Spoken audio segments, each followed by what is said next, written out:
నేటి వర్తమానము కొరకై ఏర్పాటు చేయబడినటువంటి లేఖన భాగాన్ని మన మధ్యలో చేవూరి ప్రాంతంలో పరిచయం చేస్తున్న రెవరెండ్ కోటేశ్వరరావు గారు వచ్చి మనకు చదివి వినిపిస్తారు. మరి నేటి లేఖన భాగాన్ని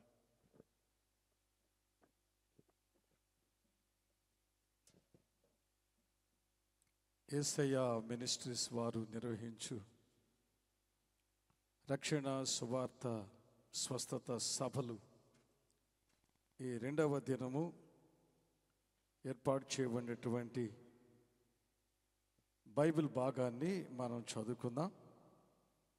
యోహాను సువార్త 3వ అధ్యాయము 16వ వచనాన్ని చదువుకుందాం. దేవుడు లోకమును ఎంతో ప్రేమించెను, కాగా ఆయన తన అద్వితీయ కుమారునిగా పుట్టిన వాని యందు విశ్వాసముంచు ప్రతి వాడును నశింపక నిత్య జీవము పొందునట్లు ఆయనను అనుగ్రహించెను. దేవుడు ఆయన పరిశుద్ధ వాక్యాన్ని ఆయన వెనుకలు దీవించి ఆశీర్వదించునుగాక. ఆమేన్. థ్యాంక్ యూ గారు. మరి సమయమందు అందరము కూడా లేచి నిలబడినట్లయితే మరి చుమడిదిపాడులో పరిచర్య చేస్తున్న దైవ సేవకులు ఆశీర్వాదం గారు వచ్చి మనలను ఒక 15 నిమిషాలు మనలను ఆరాధనలో మనల్ని నడిపిస్తారు. ఒక 15 నిమిషాలు అందరము కూడా లేచి నిలబడదామా? చాలా సమయం మనం కూర్చుని ఉన్నాం, అందరూ లేచి నిలబడదామండి. అందరము లేచి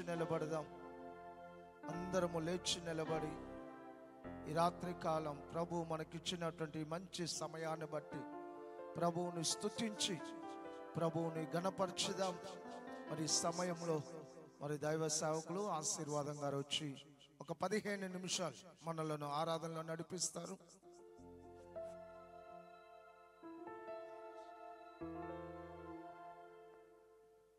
హల్లెలూయా. అందరం కళ్ళు మూసుకుందా.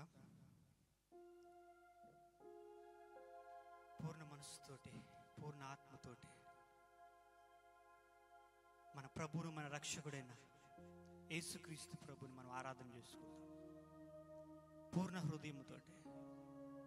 Thank you Jesus.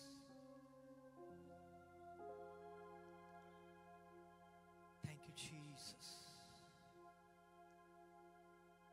యేసయ్యా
దేవుడు మనకి ఇచ్చిన మంచి వాతావరణం ఉంటాయి.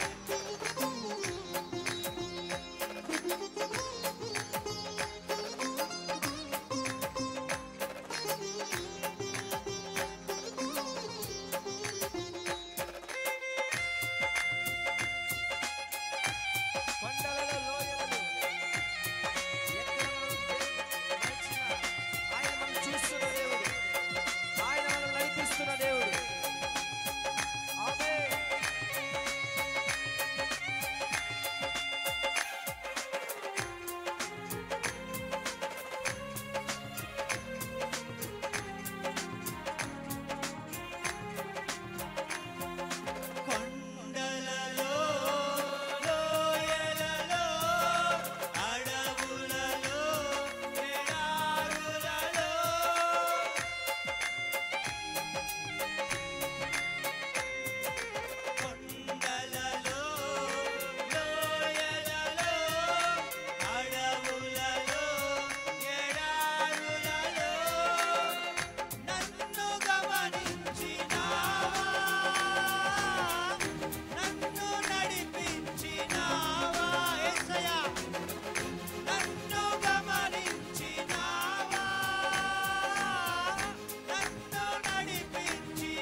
కొలుతూ అవునయ్యా నీవే నీవే నా రాజువయ్యా నిన్నే నిన్నే కొలుతూనయ్యా నీవే నీవే నా రాజువయ్యా. బిగ్గరగా చప్పలు కొడుతూ అందరూ కళ్ళు మూసుకుని దేవుని ఆరాధిద్దాం.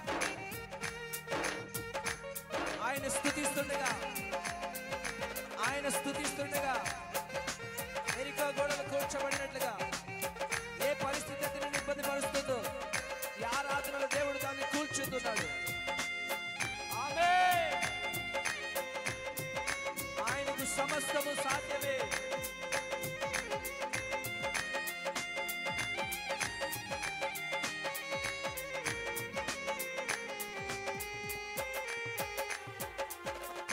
ఆత్మీయులే నన్ను అవమానించగా అన్యులే నన్ను అపహాసించగా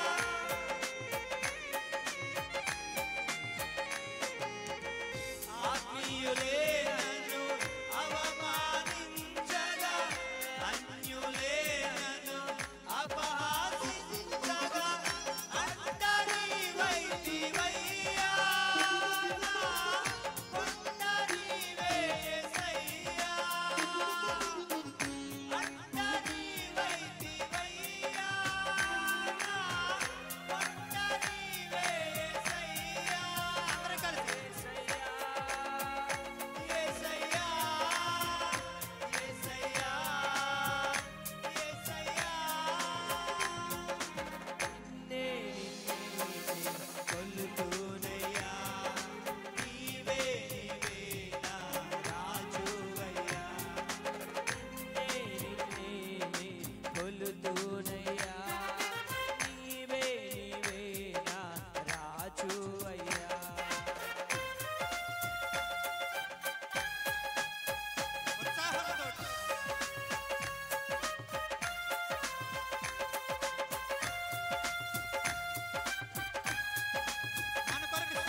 చేతుల పైకి బిగ్గరగా చెప్తా. దేవా నిన్నే నిన్నే నే కొలుతూనయ్యా నీవే నీవే నా రాజు అయ్యా. అందరూ కలిసి మీరు ఒకసారి నిన్నే నిన్నే నే కొలుతూనయ్యా నీవే నీవే నా రాజు అయినా యేసయ్యా యేసయ్యా యేసయ్యా యేసయ్యా యేసయ్యా యేసయ్యా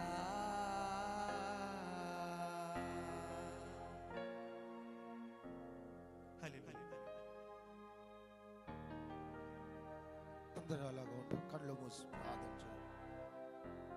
పరిశుద్ధుడు అయిన గొప్ప తండ్రి, కృపా సత్య సంపూర్ణుడా, ఈ రాత్రి కాలము తండ్రి మా స్తుతి ఆరాధన అంగీకరించి ఆమేన్ అని ముద్ర వేసినందులకే మీకు స్తోత్రాలు.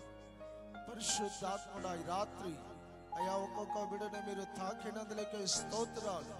ఈ ప్రాంగణమంతా నీ మహిమతో నింపినందులకే స్తోత్రములు ప్రభువా.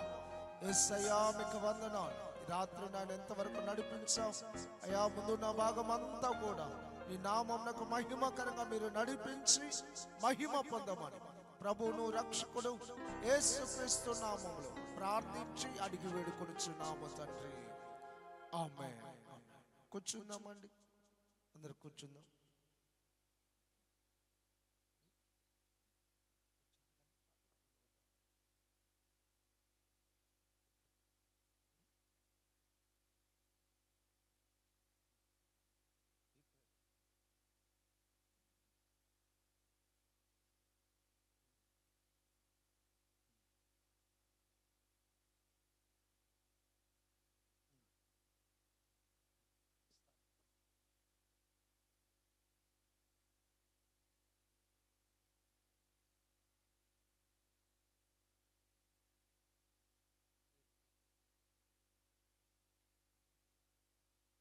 దేవునికి మహిమ కలుగును గాక.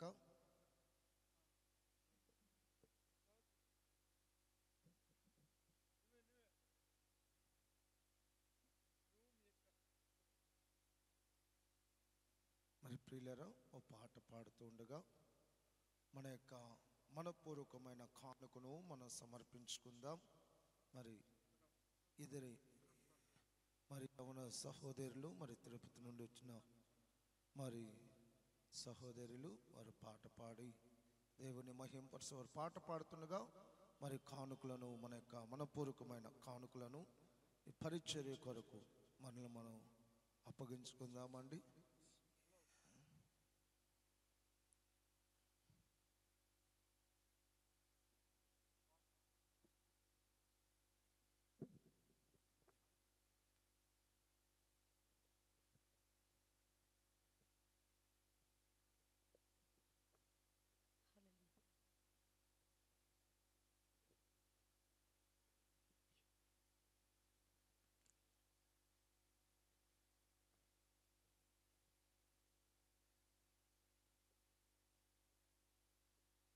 గడచిన కాలము నన్ను కాచినందుకు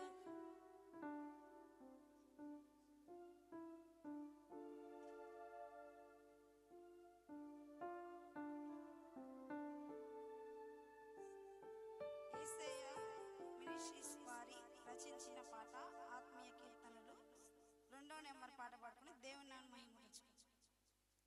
గడచిన కాలము నన్ను కాచినందుకు ఏమిచ్చి నీ రుణము నే తీర్చగలను. గడచిన కాలము నన్ను కాచినందుకు ఏమిచ్చి నీ రుణము నే తీర్చగలను. కృతజ్ఞత కలిగి జీవింతునయ్యా, ఈ సాక్షినై ఇలలో ప్రకటింతునయ్యా.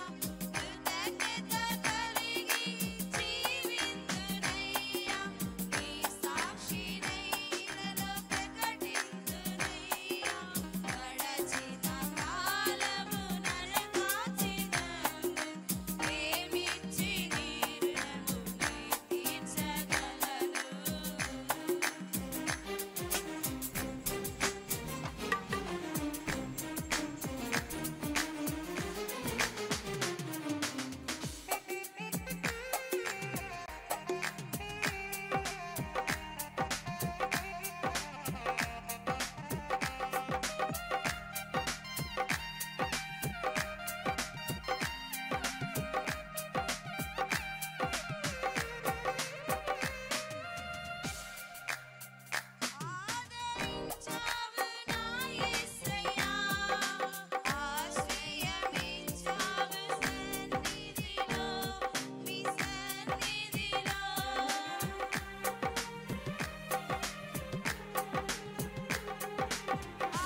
దేవునికి మహిమ కలుగును గాక. మరి మీ ముందల కుర్చీలు ఖాళీ లేకుండా మరి అక్కడక్కడ కూర్చునక ఒక క్రమంలో మరి మీ ముందు కుర్చీలు ఖాళీ లేకుండా ఆ ఖాళీలు నింపాలని ప్రేమతో మీకు మనవి చేస్తున్న. మధ్య మధ్యలో అక్కడక్కడ కుర్చీలు ఖాళీగా ఉన్నాయి, వెనకాల కూర్చున్నారు, ముందల సీట్లన్నీ ఖాళీగా ఉన్నాయి, ముందుకొచ్చి కూర్చోవాలని మీకు ప్రేమతో మనవి చేస్తూ ఉన్నాం. మరి సమయమందు మరి గుడ్లూరులో పరిచయం చేస్తున్న దైవ సేవకులు మరి మాజీ ప్రెసిడెంట్ గారు మరి సామేలయ్య గారిని వేదిక మీదకి ఆహ్వానిస్తూ ఉన్నాం. మరి దైవ సేవకులు మన మధ్యకి వస్తూ ఉండగా చప్పట్లు కొడుతూ ప్రభు నామమును మహింపరచుదామండి. దైవ సేవకులు మన మధ్యకు వస్తూ ఉండగా చప్పట్లు కొడుతూ ప్రభువుని మహింపరద్దాం. బిగ్గరగా ప్రభు నామ మహిమార్థమై, ప్రభు నామ మహిమార్థమై ప్రభు సేవకులు వేదిక మీదకి వస్తూ ఉండగా చప్పట్లు కొడుతూ ప్రభు నామమును మహింపరద్దాం.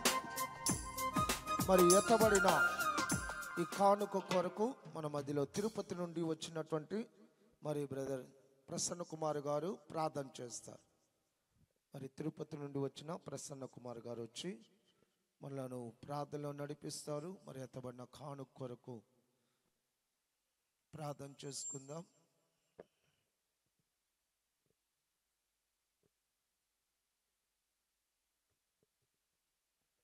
హల్లెలూయా. ప్రార్థన చేసుకుందాం. పరిశుద్ధుడా, మహిమగల రాజా యేసయ్యా, మీకే స్తోత్రం తండ్రి.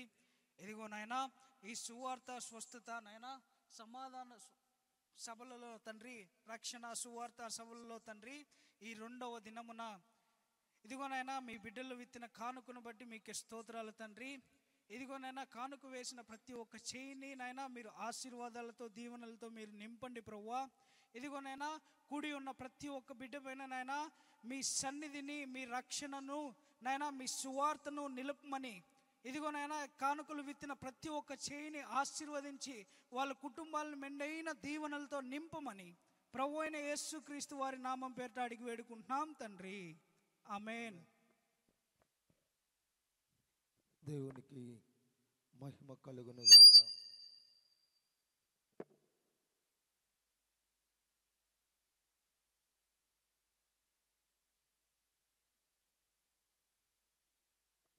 మరి రాత్రి కాలం మరి ఇద్దరు దైవ సేవకులు మన మధ్యలో ఉన్నారు. ఇద్దరు దైవ సేవకులు ఉన్నారు. ఏ సమయం అయిపోద్దని భయపడిన అవసరం లేదు, సకాలంలో ముగించబడుతుంది. మరి మొదటిగా మన మధ్యలో మరి రెవరెండ్ డాక్టర్ థామస్ గారు మన మధ్యలో ఉన్నారు. వారు ఒక అర్ధగంట మనకు దేవుని వాక్యాన్ని మనకు అందిస్తారు. ఆ తదుపరి మరి దైవజనులు సుధాకర్ గారు మనలను మరి మరొక వర్తమానంలోనికి మనం నడిపి సమయాన్ని దైవ సేవకులకు అప్పగిస్తున్న. అందరూ కూడా చప్పట్లు కొడుతూ మరి దైవ సేవకులను మనం ఆహ్వానించుకుందాం. ప్రభు ఈ రాత్రి దైవ సేవకుని యొక్క ముఖాంతరంలో ఉండి నీతో నాతో మన ఒక్కొక్కరితో మాట్లాడును గాక.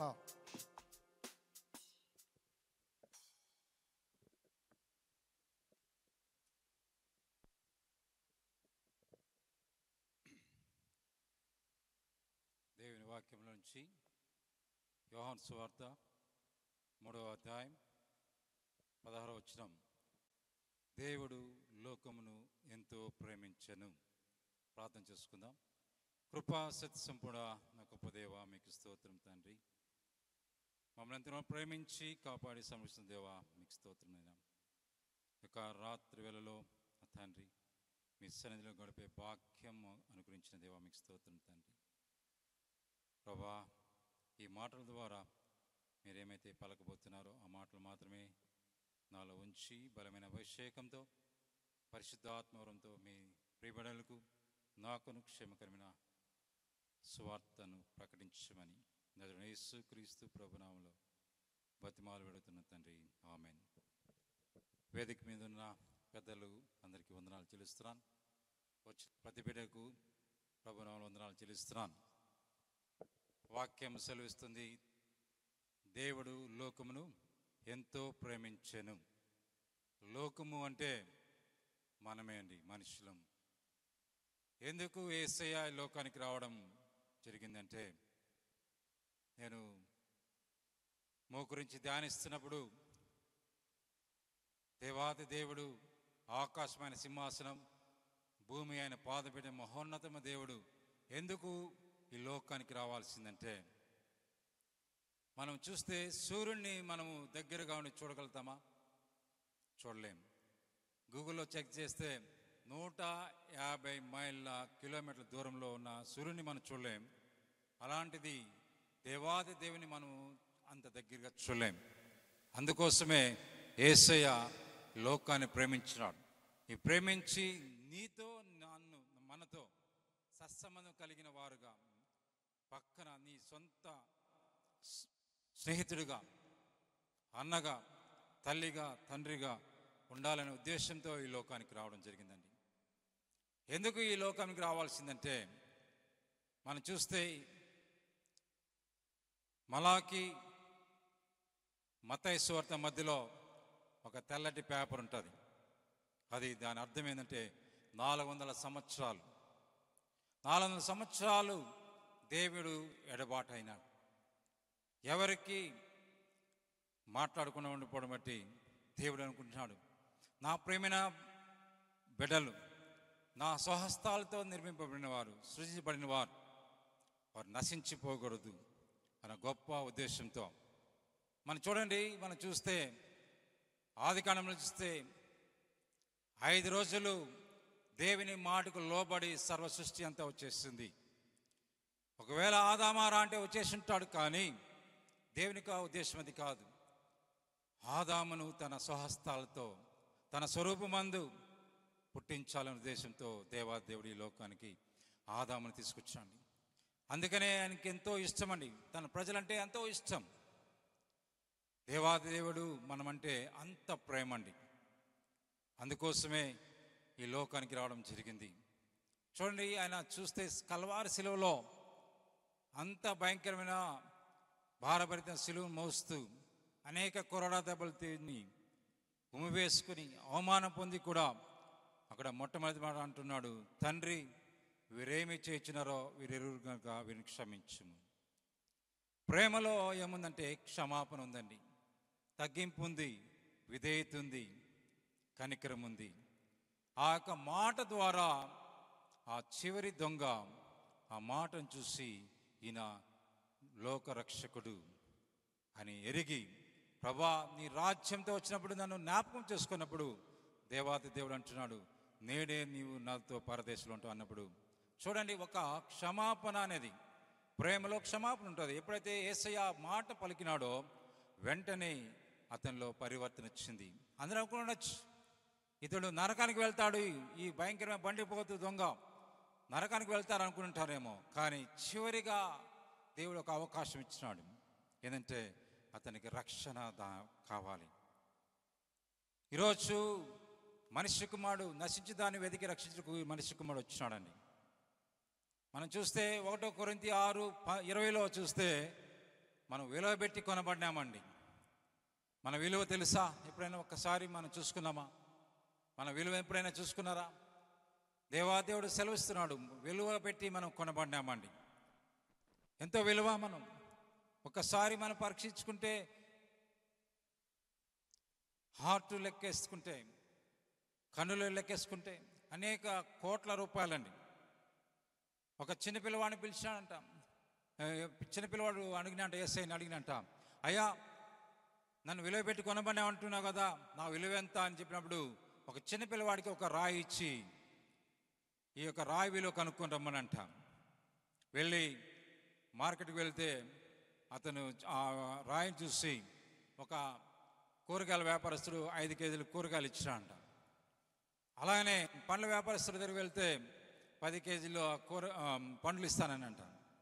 అలానే బంగారు షాపుకి వెళ్ళినాడంట. చూస్తే అది చూసి 40 లక్షల రూపాయలు ఇస్తానని అంట. తర్వాత వెళ్తున్నప్పుడు నేను తిరిగి వెళుతున్నప్పుడు అడిగినా అంట, అయ్యా నీకు 5 కోట్లు ఇస్తానని అంట. ఇదే రాయి ఎత్తుకొని వజ్రాల వ్యాపారస్తుడి దగ్గరికి వెళ్ళినప్పుడు ఆయన చూసి ఎగాదిగా చూసి, దీని విలువ నేను కట్టలేను, కొన్ని కోట్ల రూపాయలని అంట. ఈ చిన్న రాయికే ఇంత విలువిస్తే నిన్ను నన్ను ఆయన సొంత రక్తంతో కొనబడినాం. కాబట్టి ఎప్పుడు కూడా మనము ఆయన సొంత రక్తంతో కొనబడిన మనము ఎంతో విలువండి. మనం విలువ పెట్టి కొనబడినాం కాబట్టి చాలామంది ఎలా పెడుతుంటారు అంటే పనికిరాని వాడా, గాడిద అని పిలుస్తుంటారు. కాదండి, నువ్వు ఒక ప్రత్యేకమైన దేవుని పిలుపు కోసం ఈరోజు వచ్చినారు. ఈరోజు చూడండి, దేవునికి ఆ మహా కృప ఏంటంటే ఎంత మంచి వాతావరణం దేవుడు ఇచ్చినాడు కదా. నేను తిరుపతిలో బయలుదేరుతున్నప్పుడు చాలా భయంకరమైన వర్షము పడేటట్టుకున్నది. ఎందుకు వెళ్తావు అనుకునే ప్రశ్న వచ్చింది. వెంటనే నేను ప్రార్థన చేసుకున్న, ప్రభా నేను అడుగు పెడితే కదా మీకు కార్యం జరుగుతుంది అని. ఎప్పుడైతే నేను ముందుకు వెళ్ళి వచ్చినానో చూడండి, మంచి వాతావరణం దేవుడు ఇచ్చినాడు. దేవుని యొక్క కార్యాలు జరగాలంటే ఆయన మనం విశ్వాసంతో మనం ప్రార్థన చేసేటప్పుడు దేవుడి కార్యాలు చేస్తాడు. మనం చూస్తే మత్తయి సువార్త 5:44 ఒక మాట ఉంది, మీరు పరలోకమైన తండ్రికి కుమారులైనట్లు మీ శత్రువుని ప్రేమించుడి, మిమ్మల్ని హింసించే వారి కొరకు ప్రార్థన చేయండి. యేసయ్య చెప్పిన మాట ఏదండి, ప్రేమలో శత్రువుని ప్రేమించాలి. నువ్వు ప్రేమించేవారిని నువ్వు ప్రేమిస్తే ఏ ప్రయోజనం? శత్రువుని ప్రేమించాలి. నిన్ను హింసించే వారి కొరకు నువ్వు ప్రార్థన చేయాలి. ఇదండి యేసయ్య బోధ. అనేక మంది యేసయ్య బోధను తప్పుపడుతున్నారు, కానీ యేసయ్య చెప్పింది ఇదే. నీ శత్రువు ఒకవేళ నిన్ను హింసిస్తుంటే అతన్ని నువ్వు ప్రార్థన చేయి. ఒకవేళ హింసిస్తుంటే అతని కొరకు ప్రయాసపడు అంటున్నాడు. మనం చూస్తే రోమా పత్రిక 12:21 ఒక మాట ఉంది, కాబట్టి నీ శత్రువు ఆకలి కొంటే ఆహారం పెట్టుము, దప్పికొనేలా నువ్వు దాహమేము అంటున్నాడు. అలా చేసినలా అతని తల మీద కుప్పుగా నిప్పులు పోసినట్టు. అంటే పరిశుద్ధాత్మను బయలుపరిచింది ఏంటంటే, ఒకవేళ నువ్వు శత్రువుగా ఉన్న వ్యక్తికి నువ్వు మేలు చేస్తే, దేవుని యొక్క కార్యం ఏంటంటే, అలాంటి వ్యక్తి ఒకవేళ శత్రువుగా ఉన్న వ్యక్తికి నువ్వు ఆకలికొన్నప్పుడు, అన్నం పెట్టినప్పుడు, దాహం కొన్నప్పుడు, దప్పికొన్నప్పుడు, దాహం ఇచ్చినప్పుడు అతని మీద తల మీద నిప్పులు అంటే అర్థం ఏంటంటే తన హృదయంలో మంట కలిగిస్తా అంట దేవుడు. అయ్యో నేను శత్రువుగా అనుకుంటున్నానే, అలాంటి వ్యక్తి నన్ను ఏం చేస్తున్నాడు, మేలుతో తృప్తిపరుస్తున్నాడు అని అతనిలో పరివర్తిస్తంట. అందుకోసమే యేసయ్య చెప్పిన ప్రతి బోధ కూడా ఆయన చెప్పిందే కాదని క్రియ రూపంలో చేస్తున్నాడు. శత్రువును ప్రేమిస్తూ వచ్చినాడు, హింసించే వారి కోసం ప్రార్థన చేస్తున్నాడు. అలాంటి కార్యాలు మనం కూడా చేయాలని దేవాదేవుడు మనకు బయలుపరుస్తున్నాడని. ఈరోజు మనం నేర్చుకోవాల్సిన పాఠం ఏంటంటే, ఆయన చెప్పింది ఏదో మనం చదివి వదిలేయడం కాదు, కానీ మనం అది అవలంబించాలి, క్రియలలో మనం చేయాలి. ఎప్పుడైతే దేవునికి ఇంపైన సువాసనగా మనం ఎప్పుడుంటామంటే, దేవుడు చెప్పిన ప్రతి మాట ఆజ్ఞను మనం గైకొనాలండి. దేవాదేవుడు చెప్పిన మాట ఏంటంటే, మత్తయి సువార్త 22లో మాట చూస్తున్నాం, 2వ ఆజ్ఞగా నిన్ను వలె నీ పొరుగువాన్ని ప్రేమించుకున్నాడు. ఎప్పుడైతే నువ్వు సుఖముగా ఉండాలంటే నీ పక్కన వాడు బాగుండాలి. నీ శత్రువుగా ఉన్నవాడు కావచ్చు, నీ పక్కింటి వాడు కావను, నువ్వు బాగుండాలని ఎప్పుడైతే కోరుతావో నీవు సంతోషంగా ఉంటావు. మనం కరోనాలో ఒక ప్రార్థన చేస్తాం, ఒక సెల్ఫిష్ ప్రార్థన చేస్తాం, ఏంటంటే నా పక్కింటి వాడికి బాగుండాలి. ఒకవేళ పక్కింటి వాడికి వస్తే మేము కూడా హాస్పిటల్ అడ్మిట్ అవ్వాలి. అర్థమే కదా. మనం ఎప్పుడు కూడా నువ్వు బాగుండాలంటే దేవుని నామంలో ప్రకటిస్తున్నాం, నీ పక్కింటోడు బాగుండాలి. ఇది ఒక సూత్రం అండి. దేవుడు సెలవు ఇచ్చింది, నేను చెప్పేది మాట కాదు. నీ పొరుగువాడిని నువ్వు ప్రేమిస్తే నువ్వు ఎలా ప్రేమించుకుంటావో అదేవిధంగా నీ పొరుగువాడిని కూడా నువ్వు ప్రేమించాలి. ఒక నూతనంగా వివాహమైన ఒక కుటుంబంలో అత్త, కోడలు, అలాగనే తన భర్త కావచ్చు, కుమారుడు కావచ్చు, ముగ్గురే ఉన్నారు. అత్త కోడల్ని చాలా హింసిస్తుంటుంది. హింసించేది కాకుండా తన కుమారుడి డ్యూటీ నుంచి వచ్చినాక వెంటనే చెప్పేసి అది ఆ మాట ఈ మాట చెప్పేసి చాలా బాధ పెట్టేది. ఎవరినంటే కోడల్ని. అలాంటి సమయంలో చాలా రోజులుగా ఈ మాట ఆమె దేవుని ప్రేమించే కుమార్తె శత్రువుని ప్రేమించాలి అని ఒక మాట తెలుసుకుంది కాబట్టి ఆమె అత్తని ప్రేమిస్తూ ఉండేది. చాలా రోజుల తర్వాత ఎంతగా ప్రేమిస్తున్నా కూడా ఆ కుటుంబంలో సఖ్యత లేకుండా ఎప్పుడు చూసినా అత్త తన కోడల్ని హింసిస్తూ ఉండేది. అలాంటి సమయంలో అమ్మాయి కోడలు వచ్చి తన తండ్రికి ఫోన్ చేస్తుంది. చేసి, నాన్న నాకు చాలా ఇబ్బందిగా ఉంది, నేను ఎంతగా ప్రేమిస్తున్నా కూడా మా అత్త నన్ను చాలా హింసిస్తుంది. ఆమె హింసించేది కాకుండా నా భర్తకి చెప్పి తనతో కూడా చివాట్లు పెట్టిస్తుంది, కొట్టిస్తుంది అని చెప్పినప్పుడు తన తండ్రి అంటున్నాడు, ఒక మాట సెలవిస్తున్నాడు, అమ్మా నేను స్లో పాయిజన్ పంపిస్తాను. ఏంటంట? స్లో పాయిజన్ పంపిస్తాను. 30 రోజుల్లో ఆ స్లో పాయిజన్ నువ్వు కల్పిస్తూ ఉండు. ఆమె 30 దినాల్లో ఆమె చనిపోతుంది, నువ్వు నీ భర్త బాగుండొచ్చు అని చెప్పి ఆ యొక్క చెప్పడం బట్టి ఆ స్లో పాయిజన్ తనకు వచ్చేసింది. వచ్చిన తర్వాత ఆమె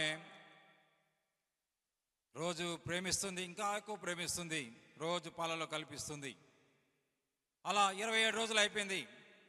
27 రోజుల తర్వాత అత్త పరిగెత్తుకుంటూ వచ్చి అంటుంది, అమ్మ నేను ఎంతగా హింసిస్తున్నా కూడా నువ్వు నన్ను ప్రేమిస్తున్నావు, నువ్వు ఎంత గొప్ప మనస్సు నీది అని కాళ్ళ మీద పడేదానికి వచ్చేసిందంట. అప్పుడు ఆమె తన తండ్రికి ఫోన్ చేసింది, డాడీ 27 రోజుల తర్వాత మా అత్త నన్ను ప్రేమించేదానికి వచ్చేసింది, నా కాళ్ళ మీద పడిపోయింది, గుర్తిచ్చేసి నీ సర్వ హక్కులు నీకే ఇస్తానమ్మా, ఒక మూల కూర్చుంటానమ్మా, నాకే సర్వ హక్కులు వద్దు, నేను నిన్ను ప్రేమిస్తానమ్మా అని చెప్పి వచ్చింది అని ఇప్పుడు ఫోన్ చేస్తే వాళ్ళ తండ్రి అంటున్నాడు, నవ్వుతున్నాడంట. నవ్వుతున్నప్పుడు డాడీ నీకు పిచ్చా, మా అత్త మారిపోయింది, 27 రోజుల తర్వాత మారిపోయింది, నువ్వు ఇంతగా హింసిస్తున్నా కూడా నన్ను ప్రేమిస్తున్నావు కదా అని చెప్తే నువ్వు నన్ను నవ్వుతున్నావే అంటే, ఇంకా 3 రోజుల్లో ఆమె చనిపోబోతుంది, అలాంటి పరిస్థితుల్లో నువ్వు నవ్వుతున్నావేం డాడీ అంటే ఆయన అన్నాడంట, అమ్మా నేను ఇచ్చింది స్లో పాయిజన్ కాదు, బి కాంప్లెక్స్ శక్తి కోసం ఇచ్చాను. చూసినారా, శత్రు సాహిత్యం నువ్వు ప్రేమిస్తే అత్త ఏమైపోయింది, మిత్రురాలైపోయింది. ఈరోజు కుటుంబ వ్యవస్థని చిన్నాభిన్నం చేసి, ఆ కుటుంబాన్ని చిన్నభిన్నం చేసి విడాకుల వరకు తీసుకువెళ్ళాలని అపవాది చూస్తున్నాడు.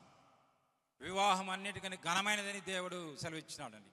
దేవుడే ఏర్పరచుకుని ఆ యొక్క కార్యం. అలాంటిది అపవాది కుటుంబాల్లో అనేకమైన అవస్థలు పెట్టేసేసి ఈగో, ఈ 3 అక్షరాల మాటకి అనేక మంది ఈరోజు ప్రేమలు లేకుండా చల్లారిపోతున్నాయి. చూడండి, ఆ యొక్క అమ్మాయి ప్రేమించిన బట్టి అత్తని పొందుకోగలిగింది, కుటుంబంలో సమాధానం వచ్చింది. యేసయ్య చెప్పేది ఇదే. 66 పుస్తకాల్లో ఉన్న గొప్ప సత్యం ఏంటంటే ప్రేమ అండి, ఇంకేమి లేదు. వడబోసి చూస్తే ప్రేమ. నువ్వు ప్రేమిస్తే అంతకన్నా గొప్పది ఏం లేదండి. ఈరోజు అనేక మంది మిషనరీస్ ఈరోజు వచ్చి ఇండియా దేశంలో వాళ్ళు చేసిన ప్రేమ, వాళ్ళు చూపించిన ప్రేమ అండి, ప్రేమను చూపించారు. ఈరోజు మనం అనేక మంది క్రైస్తవులుగా మారిన కారణమే ప్రేమను చూపించడం బట్టే. ఈరోజు నువ్వు అసహించుకుంటున్నావా, ఇతరులను ద్వేషిస్తున్నావా? నువ్వు దేవుని మాటకు లోబడితే, దేవుని యొక్క మాటకు నువ్వు లోబడితే ఎంత గొప్ప కార్యమైనా దేవుడు చేయగలుగుతాడని మనం చూస్తే రక్షణ లూకాసు 19వ అధ్యాయంలో ఒక వ్యక్తిని మనం చూస్తాం. జక్కయ్య అనే వ్యక్తిని మనం చూస్తాం. ఆయన ధనవంతుడు, చీఫ్ ట్యాక్స్ కలెక్టర్.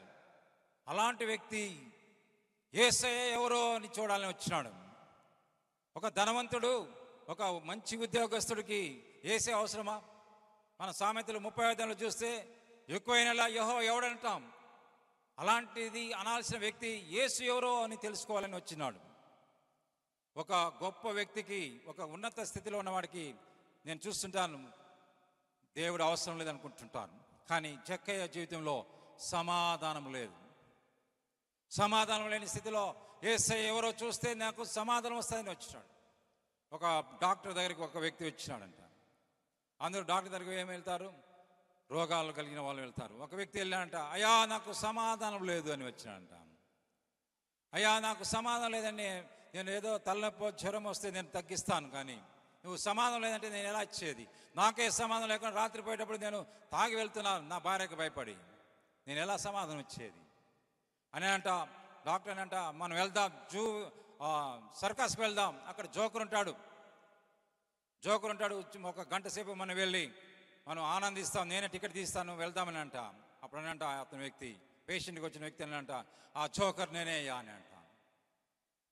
పైకి సంతోషంగా ఉన్నాడు కానీ తన హృదయంలో సమాధానం లేదు. అదేవిధంగా జక్కయ్య జీవితంలో సమాధానం లేదు. జక్కయ్య యేసు ఎవరో అని చూద్దాన్ని పరిగెత్తినాడు. నేను చూస్తాను, మేడి చెట్టు చూస్తే ఎంత నునుపుకుంటుందో అంత నునుపుకుంటుందండి. 50 సంవత్సరాలైన జక్కయ్య ఆ చెట్టు ఎక్కగాలంటే ఎంత కష్టమో అంటే అంత కష్టం. అయినా కూడా నేను యేసయ్యని చూడాలి అని తపనతో ఎన్నిసార్లు జారిపడినాడో. కానీ తన తృష్ణ ఏంటంటే నేను యేసయ్యని చూడాలి అని ఆ పరిగెత్తుకుంటూ వెళ్ళి పొట్టివాడైనందువల్ల ఆ జనసమూహంలో యేసయ్యని కనుక్కోలేకపోవడం బట్టి మేడి చెట్టు ఎక్కుతున్నాడు. ఎప్పుడైతే మేడి చెట్టు ఎక్కినాడో అక్కడ యేసయ్య వస్తున్నాడు. జక్కయ్య త్వరగా దిగిరా, నేడు నీ ఇంట నేను బస చేయాలి అని చెప్పినప్పుడు అక్కడున్న వారంతా పాపి ఇంటికి వెళ్తాడంట. అక్కడున్న వారంతా జనసమూహం ఏముంటుంది, పాపి ఇంటికి వెళ్తాడంట. ఈరోజు రక్షకుడైన యేసయ్య రావడం కారణమే పాపికి రక్షణ. అందరూ అంటున్నారు, ఇలా చూపిస్తున్నారు, జక్కయ్య పాపి అని చూపిస్తున్నాడు. కానీ ఒక జ్ఞాపం చేసుకోండి, ఎవరన్నా మనం విమర్శిస్తుంటే ఒకవేళ నిన్ను చూపిస్తుంది, 3 వేలు నువ్వు ఎలా వంటి వాడు అని చూసుకొని చూపిస్తుంటుంది. మనలో దూలం పెట్టుకొని మనం ఏం చేస్తున్నాం అంటే ఎదుట్లో ఉన్న నలుసును చూస్తాం. అది కాదండి. ఎప్పుడైతే జక్కయ్య జీవితంలో చూడండి యేసయ్య పిలిచినాడో వెంటనే అతను అనాలి, ప్రభా నీకు మంచి భోజనం పెడతాను ప్రభా అని అనొచ్చు, నీకు ఇష్టమైన మంచి చేప చేసి చేస్తానయ్యా అని అనొచ్చు. కానీ ఎప్పుడైతే జక్కయ్యని పిలిచినాడో యేసయ్యని చేర్చుకున్నాడో పరిగెత్తుకొని అక్కడ 2 కార్యాలు చూస్తున్నాం. యేసయ్యని కలిగి ఉంటే అదే మనం కలిగి ఉంటామండి. వెంటనే ఆయన అంటున్నాడు, నా సగభాగము పేదలకు ఇచ్చేస్తాను, ఎవరి దగ్గర అన్యాయం తీసుకుంటే 4 చెల్లిస్తాను. నేను మోకరించి ధ్యానిస్తున్న సమయంలో పరిశుద్ధాత్ముడి దేవుడు బయలుపరిచిన మాట ఏంటంటే సగభాగం పేదలకు ఇచ్చేసినాడు, సగభాగము అన్యాయంగా తీసుకున్న వాళ్ళకి సగం భాగం ఇచ్చేసినాడు. జక్కయ్య ఏమీ లేని వాడైపోయినాడు, కానీ యేసయ్యని కలిగి ఉన్నాడండి.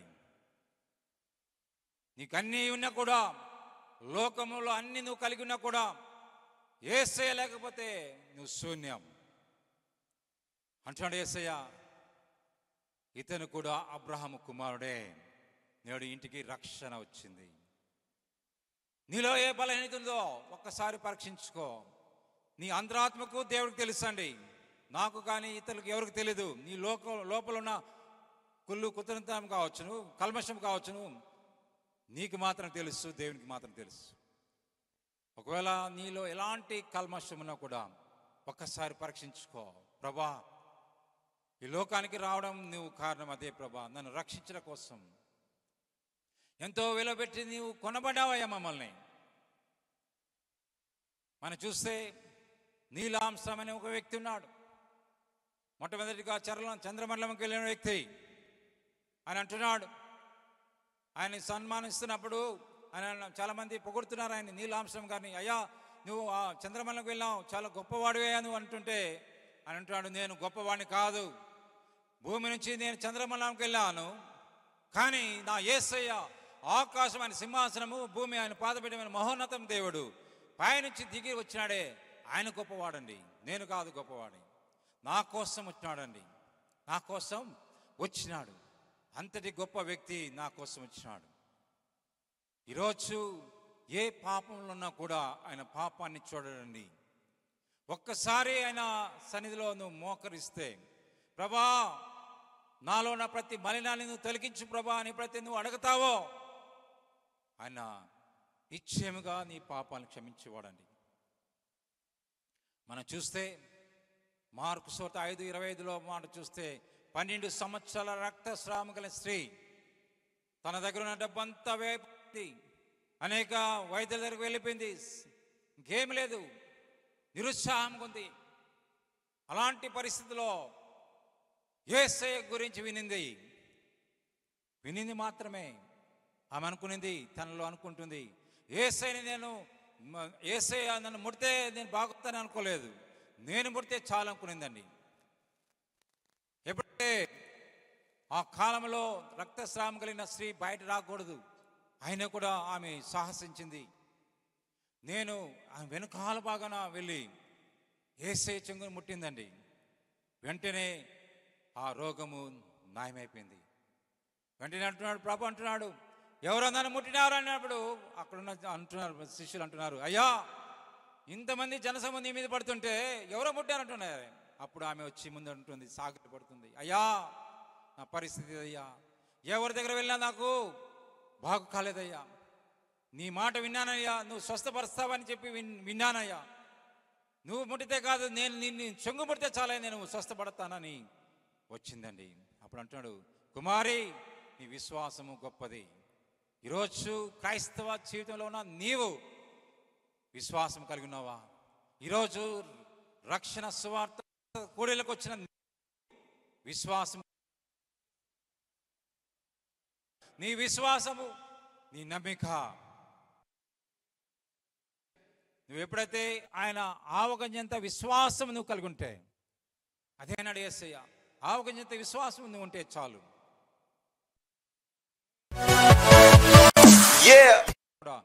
దేవుడు స్వస్థపరచగల సముద్రుడండి. యోహాను సువార్త 5వ అధ్యాయంలో మనం చూస్తే 38 సంవత్సరాలండి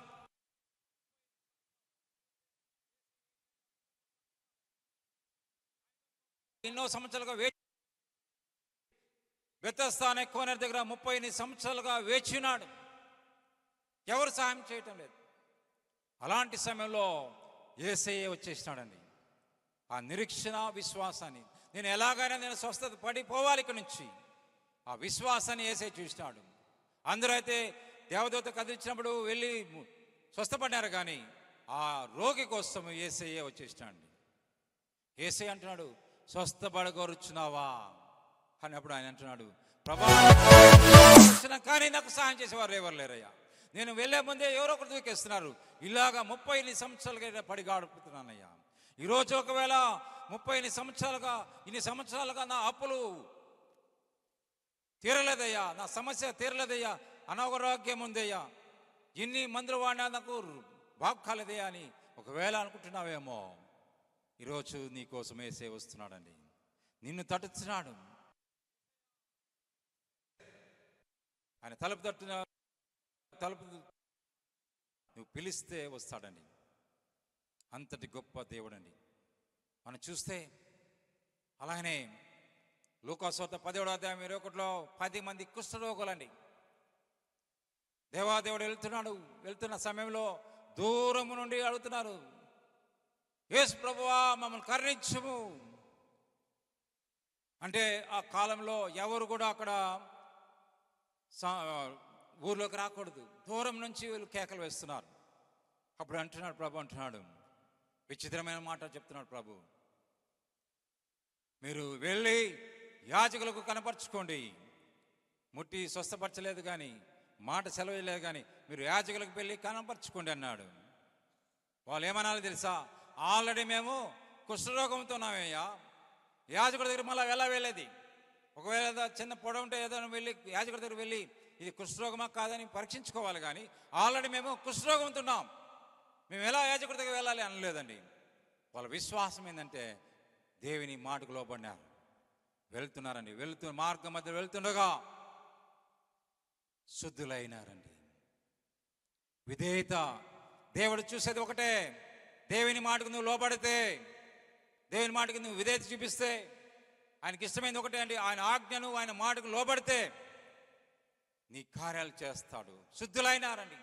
అది ఒకడు తెలుసుకున్నాడు. అందులో ఉన్న 10 మందిలో ఒకటి తెలుసుకొని గొప్ప శబ్దముతో గంతలు వేస్తూ కృతజ్ఞతాస్తుతులు చెల్లిస్తున్నాడండి. కృతజ్ఞతలు చెల్లిసి దేవుని దగ్గరికి వచ్చినాడు, యేసయ్య దగ్గరికి వచ్చినాడు. ఎవరి దగ్గరకు వెళ్ళలేని పరిస్థితి, ఎవరికి షేకని వెళ్ళలేని పరిస్థితి, ఎవరిని హత్తుకోలేని పరిస్థితి, అలాంటి స్థితిలో నన్ను బాగు చేసిన ప్రభా అని యేసయ్య పాదాల మీద పడినాడండి. అప్పుడు అంటున్నాడు ప్రభు, అంటాడు 10 మంది శుద్ధులైనరా, ఆ 9 ఎక్కడ అంటున్నాడు. అతను ఎవరంటే సమరేయుడు, అన్యుడు అండి. ఒక్కడే వచ్చి కృతజ్ఞత చెల్లిస్తున్నాడు. ఈరోజు మనము అనేక మాటలు, దేవుడు చెప్పిన మాటలు, దేవుడు మన ప్రార్థన ఆలకించి దేవుడు స్వస్థత ఇచ్చినప్పుడు మనము దేవునికి కృతజ్ఞతలు చెల్లించడం లేదు. అందుకోసమే అనేకమైన ఇబ్బందులు ఇరుకులు ఉంటున్నాం.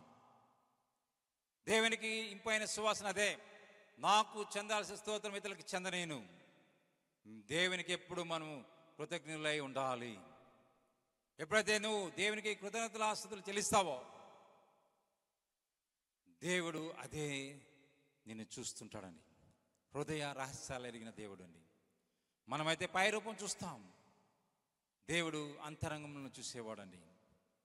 నేను అమెరికా దేశంలో ఉన్నప్పుడు ఒకటే ప్రార్థన చేసుకున్నాను. ఏలియా మన వంటి స్వభావం కలిగిన వాడే. వర్షింపుకున్నట్లు ప్రార్థన చేస్తే వర్షింపం లేదు, తర్వాత వర్షం కురిపించినాడు. అలాగనే నేను ప్రార్థన చేస్తున్నాను, ప్రభా 3 దినాలు ప్రభా అన్న ఎంతో ప్రయాసతో కోడికలు చేస్తున్నాడు. సోనాజీపురంలో వాతావరణ అధికారులు ఏమంటున్నారు? వర్షం అంటున్నారు. యెహోషువ ప్రార్థన చేస్తున్నాడు దేవుని మందిలో. గిబియోను సూర్యుడా గిబియోనులో నిలుము, చంద్రుడా అయ్యోన్లో నిలుము అని చెప్పుగానే ఆగిపోయినాయి. నేను అదే అన్న, నేను ముగ్గురం కలిసి ప్రార్థన చేస్తాం. ప్రభా ఎంతో ఆసక్తితో అన్న చేస్తున్నాడు, ఇలాంటి కార్యంలో ఎలాంటి అపశృతి జరగకూడదు, వాతావరణం మీరు అదుపులో ఉంచుకో ప్రభా అని ప్రార్థన చేసినప్పుడు చక్కటి వాతావరణం ఇచ్చినాం. నేను పేదల దగ్గర వెళ్ళి సువార్త చెప్పాలి ప్రభా, గొప్పవారు కాదు, పేదలకు సువార్త. లోకా సువార్త 4:18 ఒక మాట ఉంది, పేదలకు సువార్త. ఈరోజు లోకరక్షకుడు రావడానికి కారణమే పేదల పట్ల కనికరం కలిగిన వాడుగా ఈ లోకానికి వచ్చినాడు. నేను ధ్యానిస్తున్న సమయంలో ప్రభా నేను దగ్గర 1.5 కోటి రూపాయలు వడ్డీనే మాత్రం కట్టినాను. అలాంటి భయంకర పరిస్థితిలో, అప్పులు తీర్చలేని పరిస్థితిలో ఉన్నాను. అలాంటి సమయంలో ప్రభుని అడిగినాను, ప్రభా నేను దశమ భాగాన్ని నేను దొంగిలిస్తున్నాను, నీకు సరైన దశమ భాగం నేను చెల్లించలేకపోతున్నాను, నేను దశమ భాగమైన సమయాన్ని మీకు ఇస్తాను ప్రభా, దశమ భాగమైన సమయాన్ని మీకు ఇస్తాను ప్రభా అంటే రోజుకి 24 గంటల్లో 2 గంటల 40 నిమిషాలు దేవునికి ఇవ్వడం స్టార్ట్ చేస్తాను. అలా 2 గంటలు 10 గంటల దశమ భాగం కాదు, ఇప్పుడు 60-70% దేవునికి ఇస్తున్నాను. అనేక స్థలాలకు వెళ్ళి సమయం కొలది దేవుని సువార్త ప్రకటిస్తున్నాను. అలాంటి సమయంలో దేవుడు నాకున్న ప్రతి అప్పును తొలగించినాడండి. ఈరోజు ఎవరైనా అప్పుల్లో ఊపిలో ఉన్నారా? ఒక్కటే నేను సెలవిస్తున్నాను, ప్రభువు నామంలో ప్రభా నీకు సమయం ఇస్తాను ప్రభా. అనేకమైన వాటి మీద మనం సమయం ఇస్తున్నాం, కానీ దేవుని కొరకు మనం సమయం ఇవ్వటం లేదండి. వారానికి 168 గంటలు, ఆదివారం 2 గంటలకు వెళ్ళేదాన్ని కూడా ఎలా వెళ్తున్నారంటే 9 గంటలకు ఆరాధంటే 10 గంటలకు వెళ్తున్నారు, 10:30కు వెళ్తున్నారు. ఇంకా ఆమె అనేటప్పుడు కూడా వెళ్ళేవారు ఉన్నారు. నేను కూడా అలాంటి పరిస్థితిలో ఉన్నాను. అలాంటి పరిస్థితిలో ఇలా ఉన్నానండి. నేను ఎప్పుడైతే దేవునికి స్థానం ఇచ్చినానో, దేవునికి దశమ భాగం స్థానం ఇచ్చినానో, ఈ 70% ఇస్తున్నానో, నా దేవుడిని అలా తిప్పివేసినాడండి. ఇవ్వడం నేర్చుకునేటట్టుగా దేవుడు చేసినాడు. అంత భయంకర ఊబిలో నుంచి దేవుడు నన్ను విడిపించినాడంటే నా దేవునికి సమయం ఇచ్చాను. ఒకవేళ మినిస్టర్ ఎవరైనా వచ్చి ఒకవేళ 3 సెంట్లు ఒక స్థలం మీకు ఇస్తానంటే 10 గంటలకు ఎంఆర్ఓ గారు వస్తారు. మనం ఎన్ని గంటలకు వెళ్తామండి? ఉదయం 5 గంటలకు వెళ్ళి ఒక కుర్చీ వేసుకుని కూర్చుంటాం. లేదంటే ఒకవేళ ట్రైన్కి బుక్ చేసుకుంటాం. 10 గంటలకు, రాత్రి 10 గంటలకు ట్రైన్ అంటే 9:30కే వెళ్తాం. నేను అమెరికాకు వెళ్ళాలంటే 4 గంటల ముందు ఫ్లైట్ కోసం వెళ్ళాను. ఈరోజు హాల్ టికెట్లో ఒక మాట రాస్తున్నారు, 1 నిమిషం అయినా కూడా ఆలస్యమైతే నేను లోపలికి అలౌ చేయమంటున్నారు. కానీ దేవుని సన్నిధికి వెళ్ళడానికి ఆలస్యం చేస్తున్నారు. ఈరోజు ఆశ్రయించబడ కారణము ఇదే, దేవునికి భయభక్తులు లేకపోవడం వల్లనే. దేవునికి నువ్వు ఎప్పుడైతే భయము భక్తి ఉంటావో, అబ్రాహాము అనే వ్యక్తి దేవుడు మాట లోబడి వెళ్ళినాడు కాబట్టి, అతను ఒక్కడైన కుమారుడు వెనక తెలియదు కాబట్టి, దేవునికి భయపడేవాడు కాబట్టి అంతగా ఆశించబడినాడండి. ఆకాశ నక్షత్రం వల్లే సముద్ర తీరం ఇసుక గొప్ప జనాన్ని దేవుడు ఇచ్చినాడంటే దేవుని మాటకు లోపడినాడు, దేవుని మాట చెప్పినప్పుడు విన్నాడు. కాబట్టి నా ప్రేమైన సంగమా, దేవునికి భయభక్తులు కలిగి ఉంటే నిన్ను ఆశీర్వదిస్తాడండి. చివరిగా చెప్పి ముగిస్తాను. 1 పేతురు 3:9 ఒక మాట ఉంది, ఆశీర్వాదకారులకు మీరు పిలువబడినారు, కీడుకు ప్రతి కీడును, దూషణకు ప్రతి దూషణను దీవించుడి. మనమందరం ఆశీర్వాదానికి కారకులుగా మనం రాబడినామండి ఈ లోకానికి. ఏదో దిక్కులేని పరిస్థితిలో ఉండడం కారణము కాదు. దేవుడు నిన్ను గొప్ప స్థితిలో ఉంచాలనే ఉద్దేశంతో ఈ లోకానికి రప్పించాడు. ఇంకా నీరసంతో ఉన్నాం, ఎందుకంటే ఆయనకి స్థానం ఇవ్వటం లేదండి. మొట్టమొదటి స్థానము దేవునికి ఇచ్చి చూడండి. ఒకవేళ ఏ లేదా 6 నెలలు ట్రై చేయండి, లేకపోతే బైబిల్ని వదిలేస్తాను నేను. నా సజీవ సాక్ష్యం అండి. ఈరోజు అనేకమైన కష్టంలో ఇబ్బందుల నుంచి దేవుడు నన్ను విడిపిస్తున్నాడంటే, మొన్న కూడా అనేక అద్భుతాలు దేవుడు చేస్తున్నాడు. నన్ను చంపాలని చూసినాడు. మొన్న పోతుంటే ఆయిల్ ఉన్నది, ఆయిల్లో స్కిడ్ అయిపోయి పడిపోయినాను. భయంకరమైన యాక్సిడెంట్ జరిగింది. చూస్తే కాలర్ బోన్ ఫ్రాక్చర్ అయిపోయింది. 3 నెలలు రెస్ట్ అన్నారు. కానీ దేవునికి ఒకటే చెప్పినాను, ప్రభా నన్ను సజీవుల గురించి నీ సువార్త ప్రకటించుకున్న నేను 3 నెలలు ఎలా ఉండగలను అని 10 రోజుల్లోనే వెళ్ళిపోయినాను. మా పిల్లలు చూస్తున్నారు, అయ్యా నువ్వు 3 నెలలు ఉండాలి, ఎందుకు వెళ్తున్నావు అన్నాడు. నేను ఒకటే చెప్పాను, నన్ను సజీవుల గురించి నా దేవుని కొరకు నేను ముందుకు వెళ్ళి చెప్పాలి నా సువార్తని, నా తండ్రి యొక్క సువార్తని. ఈరోజు నేను రక్షించబడినానండి. ఇంత ప్రయాస ఎందుకు వచ్చినామంటే తిరుపతి నుంచి రావాల్సిన అవసరం మాకేం లేదు. కానీ ఒకటే, మేము రక్షించబడినాం. ఆ రక్షణ సువార్త మీకు ప్రకటించాలి, అంతే అంతే ఆశ. కానీ ఏదో మతంను మార్చడం కోసం కాదండి. నాకు ఇష్టమైన మాట ఒకటి, ఏ మతాన్ని కానీ ఏ కులాన్ని కానీ ఏ మనిషిని కానీ మనము తక్కువ చేయకూడదు. ప్రతి ఒక్కరూ ఆయన బిడ్డలేండి. యేసయ్య అందరికీ ప్రభువా, క్రైస్తవులకు మాత్రమే ప్రభువా, అందరికీ ప్రభు అండి. ఓ పార్వతమ్మ, లక్ష్మక్క, పుల్లయ్య, యేసయ్య నేను పిలుస్తున్నాడు ఈరోజు, నేను ప్రేమిస్తున్నాడు ఈరోజు. ప్రతి ఒక్కరిని మనం ప్రేమించాలండి. ఎవరిని మనం తక్కువ చేయకూడదు, ఎవరిని మనము ద్వేషించకూడదండి. నువ్వే ఒక పత్రికగా మారిపోవాలి. నీ కుటుంబం ఒక పత్రికగా మారిపోతే నువ్వు సమాధానంగా ఉండి, నువ్వు ఆనందంగా ఉండి పక్కింటి వాళ్ళు అడగాలి, ఇంత సంతోషంగా ఉన్నారంటే వీళ్ళు దేవుని బిడ్డలు. నువ్వే ఒక పత్రికగా మారిపోవాలండి. ఇది సత్య సువార్త, రక్షణ సువార్త. నువ్వైతే ఆశీర్వకరమైన మార్గం కింద ఉండాలి. అది దేవుడు నీలో చూస్తున్నాడు. ఒక వ్యక్తి, ఒక మరియమ్మ వెళ్ళిందంట, అయ్యా నా భర్త భయంకరమైన తాగుబోతు, నా భర్త భయంకరమైన తాగుబోతు అంటే అయ్యగారి దగ్గర తీసుకొచ్చానంట. నా భర్త భయంకరమైన తాగుబోతు అన్నప్పుడు సుధాకర్ అన్న ప్రార్థన చేశాడంట. చూసినా ఇక్కడ బ్రాందీ షాప్లో తాగేసి పడిపోయింటాడే, ఆయనకి నేనేం చెప్పాలి, నేనేం సువార్త చెప్పాలి ప్రభా? ఎప్పుడు చూస్తే అతను తాగి పడిపోయింటాడే, అతనికి ఏం సువార్త చెప్పాలి అని ప్రభు దగ్గర మొరపెట్టినాడంట. సుధాకర్ అన్న మొదలుపెట్టినప్పుడు దేవుడు ఒక ఆలోచన ఇచ్చినాడంట. అమ్మ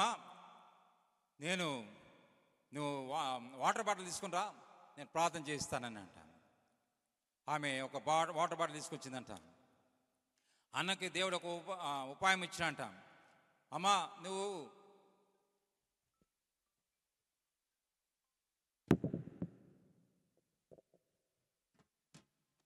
అమ్మా నేను ప్రార్థన చేసి ఇస్తాను, ఈ ఒక బాటిల్ నీ భర్త వచ్చినప్పుడు ఏం చేయాలంటే ఒక నియమం ఉంది, ఈ బాటిల్ నీళ్ళు తాగాలి,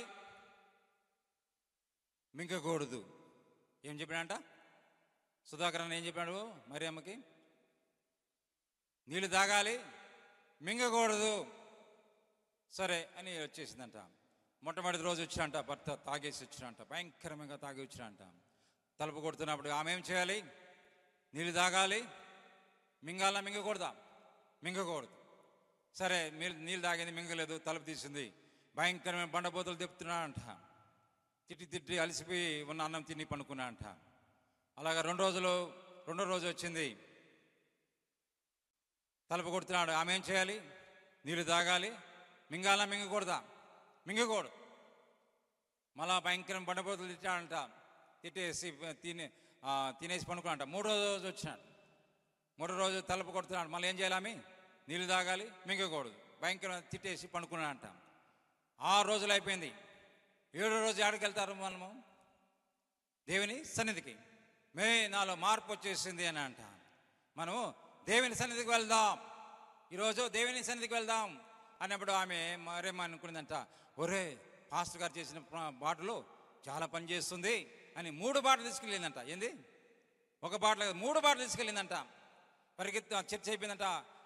అన్నా సుధాకర్ అన్న, మా భర్తలో మార్పు వచ్చేసింది, ఈరోజు మారిపోయినాడు నా భర్త అని చెప్పినప్పుడు ఆయన అన్నానంట, ఈ బాటలో ఏమి లేదమ్మా, నీ నోరు మూయి బట్టి నీ భర్త మారినాడు అన్నంట. ఏంది అంటే ఒక మాట తిట్టానుకో భర్త, ఆమె 100 తిట్లు తిట్టేదంట. సో నీ నోరు మూసుకుంటే, వ్యర్థమైన మాటలు రాకుండా ఉంటే నీ భర్త మారతాడు. ఒకవేళ నీ భార్య మారాలంటే నువ్వు మౌనంగా ఉంటే ఈరోజు రక్షణ నీ ఇంటికి వస్తుంది. ప్రియమైన దూరంగా వచ్చినా మేము యేసయ్య సువార్త ప్రకటించాలి.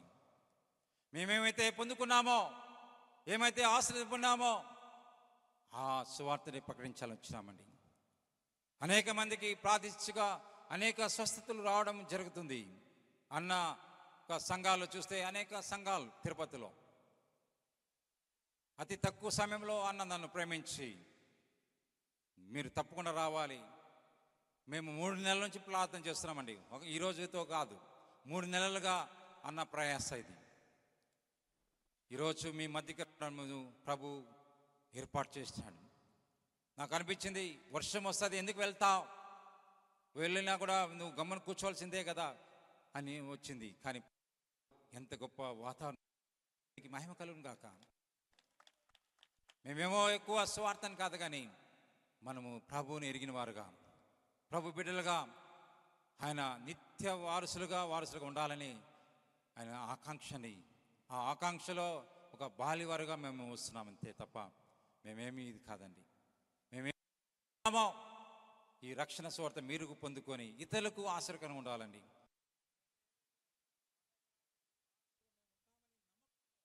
కూడా ఉండాలని ఆశ అంతే. ప్రతి ఒక్కరము అక్కడ వెళ్ళాలి. మనకు ముందుకు వెళ్ళిన వాళ్ళు ఎంతోమంది వెళ్ళినారు, మనమందరం ఆడ వెళ్ళి ఆయన నామాన్ని మహిమపరచాలి. ఎంత ప్రేమను నువ్వు చూపిస్తావో అంత కార్యాలు దేవుడు చేస్తాడు. ఒకటి సూత్రం చెప్పి ముగిస్తాను. నీ పక్కింటోడు బాగుండాలి. నీ పక్కింటోడు బాగుండాలని ఎప్పుడైతే నువ్వు కోరుతావో నీ కొరకు యేసయ్య వచ్చేస్తాడని ఇది. కాబట్టి పక్కింటోళ్ళు అది కొన్నారు ఇది కొన్నారని అసూయవద్దు. మన ఒక వ్యక్తి ఏం చేశాడంటే పక్కింటోళ్ళు 50 ఇంచుల టీవీ కొన్నారంట. ఇంకా పక్కింటోళ్ళు గమ్ముంటారా, నువ్వు 100 ఇంచులు తీసుకుని రావని అంట. ఆయన వెళ్ళాడు, ఆయన దగ్గర డబ్బులు లేవు, టీవీ షాప్కి వెళ్ళాడంట. వెళ్ళి 100 ఇంచుల టీవీ కాదండి అట్ట పెట్టుకున్నాడంట 200 రూపాయలు ఇచ్చి. 200 రూపాయలు ఇచ్చి ఆటో పెట్టుకొని ఇంటికి వచ్చి, రే ఇది 100 ఇంచుల టీవీ 50 ఇంచుల టీవీ కాదు, ఈ 100 ఇంచుల టీవీ 2 లక్షల రూపాయలు అని చెప్పి యాక్షన్ చేస్తున్నాడు.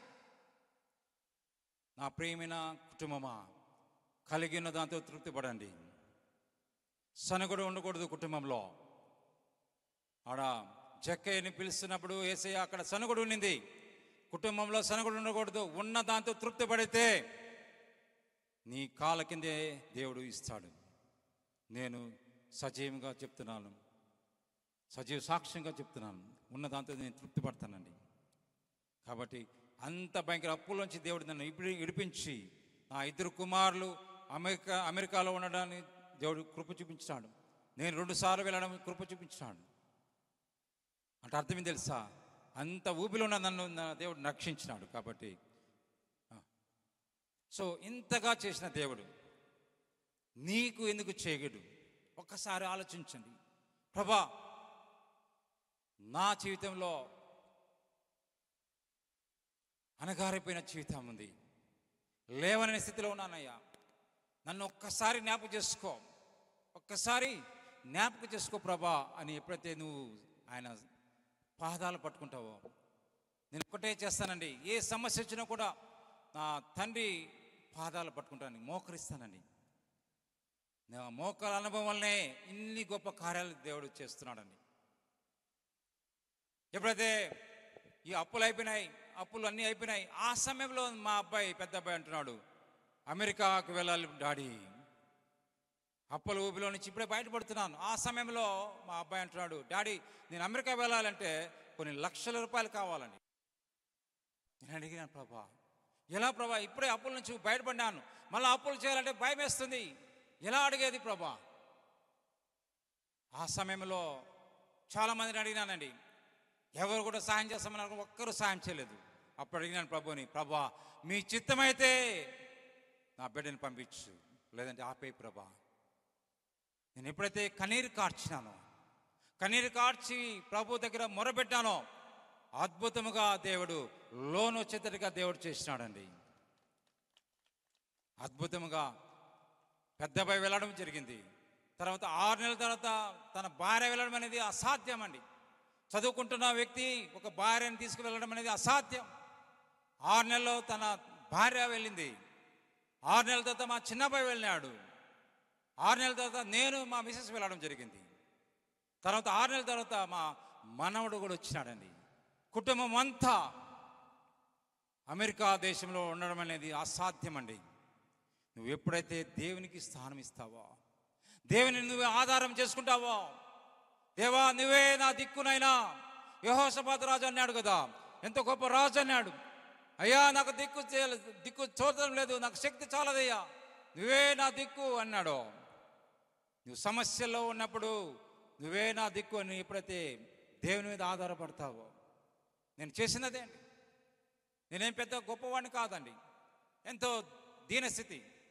అలాంటిది కుటుంబము అమెరికాలో ఉండడం అనేది అసాధ్యం.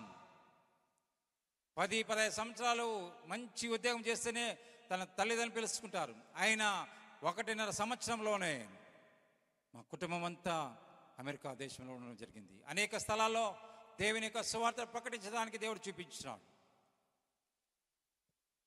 లండన్లో మేము చెన్నై నుంచి లండన్కి వెళ్ళాం. లండన్లో 1.5 గంట సేపు ఫ్లైట్ ఆపేసినాడు. 1.5 గంట తర్వాత అడిగితే ఏమి అడిగితే గమ్మున్నారు, టెక్నికల్ ఇష్యూ అండి ఆపేసినారు. ఒకవేళ టెక్నికల్ ఇష్యూ చూసుకోకుండా వెళ్ళుంటే మేము అట్లాంటిక్ ఓషన్లో పడిపోయింటామండి. మన రోజున చూసినారా, అహ్మదాబాద్లో 270 మంది మరణించినారు. దేవుడు నిన్ను వాడుకుంటే ఎలాంటి పరిస్థితిలో ఉన్నా కూడా నిన్ను వాడుకుంటాడండి. అపాయం నీ ఎదుకు రాదు. మొన్న కూడా టెక్సాస్లో భయంకరమైన వరదలు, అనేక కార్లు కొట్టుకుపోయినాయి. నేను ఒకటే ప్రార్థన చేస్తాను ప్రభు దగ్గర, ప్రభా 91 కీర్తనలో ఒక మాట ఉందా, నీ పక్కన 1000 మంది పడినాను, నీ కుడి పక్కన 10,000 మంది కూలినాను, అపాయం నీ ఎదుకు రాదన్నావు కదా ప్రభా అని తండ్రి దగ్గర మొరపెట్టినాను. నా బిడ్డలు క్షేమంగా ఉన్నారు. ఎందుకు ఈ మాట సెలవుస్తున్నా అంటే, నేను పొందుకున్న సాక్ష్యం మీరు కావాలని, మీరు పొందుకోవాలి. ఆయన నిస్వార్థుడండి, పక్షపాతం లేని దేవుడండి. ఎవరైనా ఆయన పిలిస్తే ఆయన హత్తుకునే దేవుడండి. ఈరోజు నా జీవిత సాక్ష్యంలో ఎంతగానో నన్ను అసలు వద్దనుకున్నారండి. నా ముందు 6 మంది, నేను 7 అడుగు ఉన్నప్పుడు, గర్భంలో ఉన్నప్పుడు 1968లో అపవాది ఒక ప్రణాళిక వేసినాడు. ఏమంటే 7వ నెంబర్ అనేసి శ్రమలు, కష్టాలు అని చెప్పి మా నాయనకి వెళ్ళి జ్యోతిషుడు చెప్పినాడు, అయ్యా ఆ పిల్లవాడు వస్తున్నాడు 7వ నెంబరు, ఎలాగైనా నువ్వు అబార్షన్ చేసేసాయి అని చెప్పినప్పుడు మా నాయన అనేక మందులు తీసుకొచ్చినాడు. మా అమ్మ నర్సు అమెరికన్ హాస్పిటల్లో తిరుపతి దగ్గర, ఆమె అనేక మందులు వాడింది. కానీ ఎన్ని మందులు వాడినా కూడా గర్భము ఫుల్ టర్మ్ వస్తుంది. అలాంటి సమయంలో సెంట్ థామస్ మౌంట్ అని చెన్నైలో ఉంది. వీళ్ళు వెళ్ళి నడుచుకుంటూ వెళ్ళి, ప్రభా ఎన్ని మందులు వాడినా కూడా ఇతను గర్భము పోకుండా, అబార్షన్ కాకుండా వస్తుంది కాబట్టి అనేసి, ఒకవేళ ఏ బిడ్డ అయినా పర్లేదు థామస్ అని పేరు పెట్టుకుంటాం అని చెప్పి వాళ్ళు ఇద్దరు ప్రార్థన చేసుకొచ్చినారు. అలాంటి మాటలు, అలాంటి ట్యాబ్లెట్స్ కావచ్చును, అనేక మందులు వాడినప్పుడు అంగవైకల్యంగాను, గుడ్డివాడుగాను, లేదంటే చేతులు లేకుండానో ఇలా అందహీనంగా ఉండాలి. అలాంటిది 6 మంది నాకన్నా ముందు ఉండారు, వారికన్నా దేవుడు అందంగా పుట్టించినాడు. అందహీనగా నేను పుట్టాలండి, భయంకరంగా పుట్టాలి. వాడు అనుకున్నాడు అపవాది, వీడు వస్తే అనేక మందికి వెళ్ళి సువార్త ప్రకటిస్తాడని చెప్పి అప్పుడే నన్ను చంపాలని చూసినాడు. కానీ ఈరోజు నా దేవుడు సజీవుడండి, నన్ను బ్రతికించినాడు. ఆ సువార్త ప్రకటించడం కోసమే అన్ని వదులుకొని మీ మధ్యకి రావడం జరిగింది. ఈరోజు అన్నకి నేను ఎంతో కృతజ్ఞత చెల్లిస్తున్నాను. అన్న ఆయనలో ఉన్న గొప్పతనం ఏంటంటే అప్కమింగ్ సువార్థికుల్ని లేపాలి అన్న ఉద్దేశం. చాలా సంతోషం. అసలు నా సువార్త కూడా ఎప్పుడు అన్న వినలేదు. ఒక విశ్వాసంతో తమ్ముడు నువ్వు రావాల్సిందే అని చెప్పి అన్న ఎంతో విశ్వాసంతో పిలవడం బట్టి నేను ఎంతగానో అన్నకి నేను కృతజ్ఞత చెల్లిస్తున్నాను. కాబట్టి ప్రేమ కలిగి ఉందాం, ప్రేమ కలిగి ఆయన రాజ్యానికి వారసులుగా ఉందాం. దేవుడి వాక్యం తీర్చును కాక. ఆమేన్.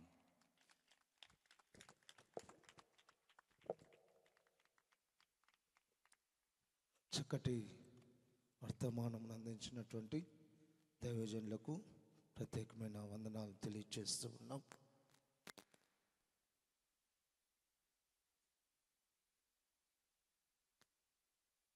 మరి మన మధ్యలో మరి గుడ్లూరులో పరిచయం చేస్తున్న దైవ సేవకులు సామయ్య గారు ప్రార్థన చేస్తారు.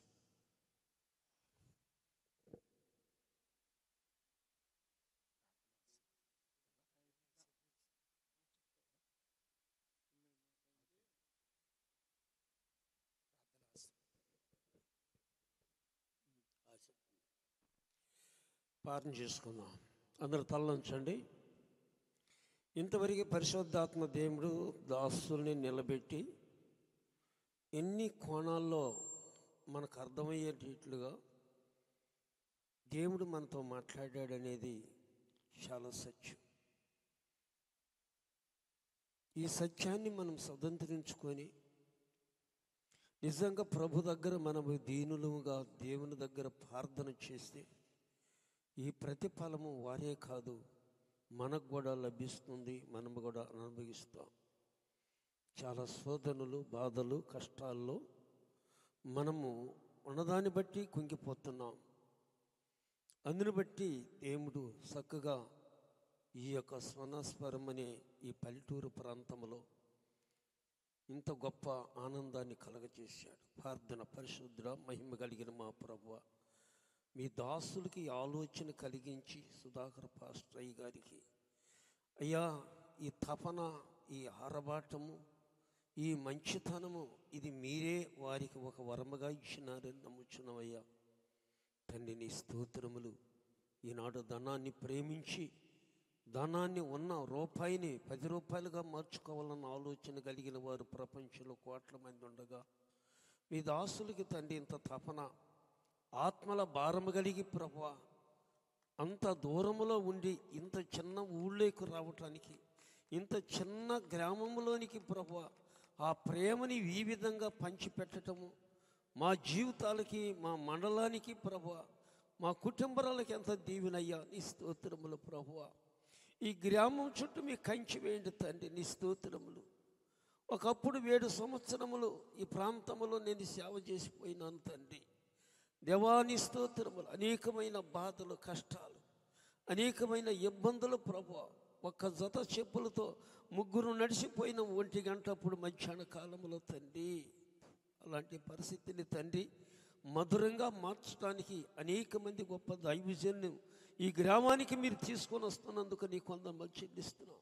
ఇప్పుడు మీ దాసుడు ఎంత విధమైన సాక్ష్యాన్ని ప్రభు మాకు పంచిపెట్టారు ప్రభు. తండ్రి నీ స్తోత్రములు. మాకు కూడా తండ్రి నాయన ఒక మంచి విధానంలో తండ్రి, ఒక పోరాటంలో ప్రార్థన చేసే శక్తి, ఒక ధైర్యాన్ని మాకు దయచేయమని ప్రార్థిస్తున్నాం ప్రభు. నీ స్తోత్రములయ్యా.